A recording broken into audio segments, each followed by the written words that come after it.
Hello, everyone. It's Ramonica and Cliff again. We are back with topic 15. And for topic 15, we are debunking the myth of credit. So, Cliff, the same thing as like with down payment, I often get questions like, oh, my credit is 640. I'm waiting until I get a 700 to be able to purchase a home. Or I get the opposite. I applied for a mortgage, but I got declined, so I'm not going to even worry about it. I don't qualify. What do I do? How would you address, or what's your feedback for those? All right, I've got a couple different scenarios for both of them. Now, first of all, you don't need a 700 credit score to buy a house. Yes, correct. Or the other person I get, sometimes you might not have heard this one, that person who has a 740 trying to get to an 800. I've heard that before too, and I'm like, actually. Really? No, you're good enough. Yeah. Generally, anything above 720 gets the same thing. But right. You can get a loan as low as 580. Typically, we suggest that you just have a 620 or higher score, and you can usually qualify for a loan. Because your job is you want to get into a house as soon as possible. Right. Because the longer you wait, values are going up, interest rates are going up, and getting that last 5 to 10 points normally doesn't make a big difference. Right. If you qualify for a house now, go for it. Become a homeowner.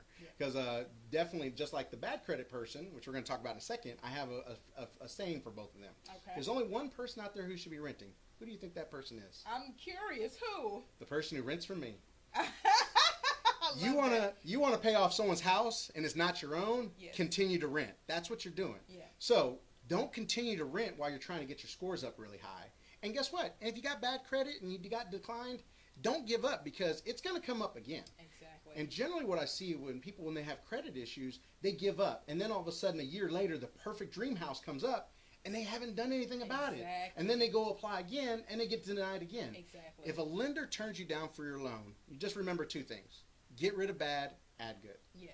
If you do those two things, within time, you'll be ready again, because I know you don't want to throw away your money at rent forever. Right. So, hire a credit repair company. They'll help you get rid of the bad stuff off your credit.